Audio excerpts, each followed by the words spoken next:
All right, let's just get right into it. There's this question that kind of hangs over the holy month for millions of us. Are we looking at Ramadan as a month of worship, or has it become more about business? I know, it's a really tough thing to ask, but we have to go there. And this whole story, believe it or not, it starts with a challenge made right at the beginning of time. When you read this verse from the Quran, it's just chilling. This is the cosmic vow of Iblis, of Satan. He's literally promising to mislead all of humanity. It's a declaration of war on our faith, a challenge thrown down to every single one of us. So the real question becomes, are we even aware that we are the targets of this ancient vow every single day? I want you to really think about that for a second.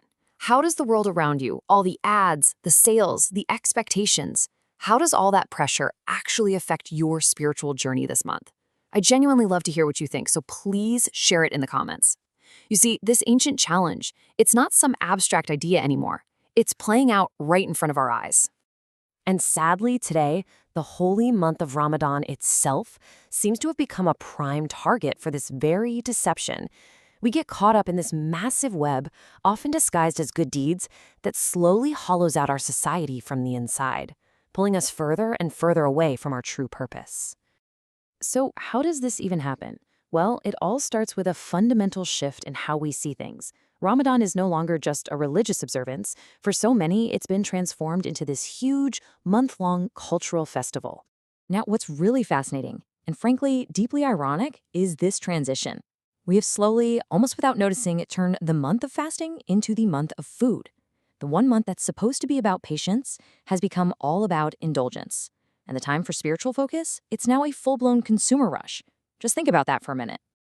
For so many of us, getting ready for this holy month doesn't start on a prayer mat. Nope, it starts in the chaotic aisles of a supermarket. We start stocking up, filling our freezers with samosas and rolls, basically preparing for a month of fasting by hoarding food. It's a huge contradiction that we've all just kind of accepted. And this just brilliantly proves the point. The main benefit of Ramadan, just like some seasonal holiday, is now praised for being a business generation opportunity. It's become an economic stimulus package, and we're perfectly happy with that. But this mindset, it comes with a very real and a very, very heavy human cost. And all of this commercial pressure, it's built on something, or actually, someone. Let's talk about the women in our families.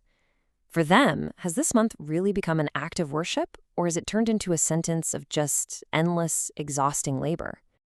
Just look at these numbers. For a fast that might be, 14 hours long, women are spending sometimes up to 16 hours prepping food. And listen, this isn't me exaggerating for effect. This is the absolute bitter reality happening in so many homes. And they're doing it out of love, sure, but also because of this immense societal pressure, this need to uphold family honor. You just have to ask yourself, is this what worship is supposed to be? And the list of what's expected, my God, it's relentless. Parathas, dahi balai, pakoras, biryani, fruit chaat, samosas, rolls, jalebis, shakes. It just goes on and on and on. Piles and piles of food, as if our satisfaction can only be found at the bottom of a serving dish. This mountain of food is built on a mountain of labor. And here's the most painful irony of all. This beautiful saying is often the one used to console the very women who are buried under all this work. You're creating ease for the person who's fasting, they're told. Can you believe that? We've twisted a principle of compassion into a justification for complete exhaustion. We actually believe that providing a never-ending buffet for iftar is how we earn our reward. You know, this isn't just about iftar parties. This obsession, it reflects something so much deeper. It shows that as a nation, our priorities, our very compass, might be completely lost. Eating isn't the problem. The problem is what our collective mindset reveals about us. The Quran actually points to this exact mentality as a sign of spiritual decay.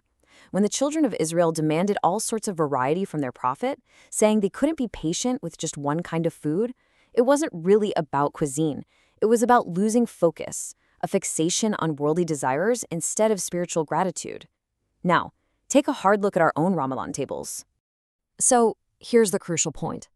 Why have we made food the absolute central theme of a month that was designed specifically to weaken our worldly attachments? A month that's supposed to be for self-control has become the peak season for our appetites. We really need to sit with this question in silence and ask ourselves, why? If this conversation is hitting home for you and you think it's a discussion we absolutely need to be having, please just take a second to like and subscribe. It really, really helps get the message out there. But listen, this isn't about despair.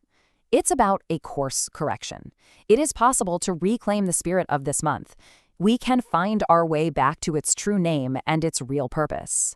Ramadan is Shahr al-Qur'an. It's the month of the Qur'an. It's supposed to be a time for deep reflection and self-assessment. An empty stomach is meant to clear the mind for higher spiritual purposes.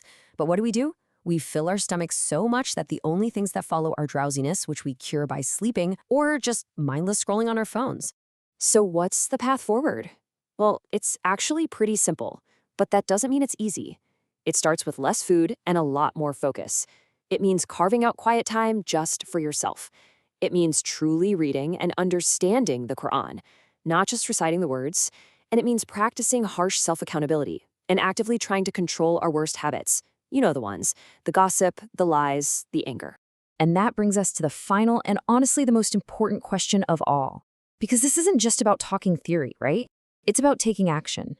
So I'm asking you, what is the one personal habit, just one, that you are going to commit to changing this Ramadan? Share it in the comments below. Let's get a conversation going and actually inspire each other to make a real change. Thank you so much for sticking with me. If you're ready to go deeper and really learn how to bring the Quran's wisdom into your everyday life, Education by Sobia offers sessions, workshops, and discussions to help guide you on that path. You can see all the ways to connect right here, follow on Instagram and TikTok, and definitely check out the Ramadan playlist on the YouTube channel. Let's make this Ramadan a true turning point together.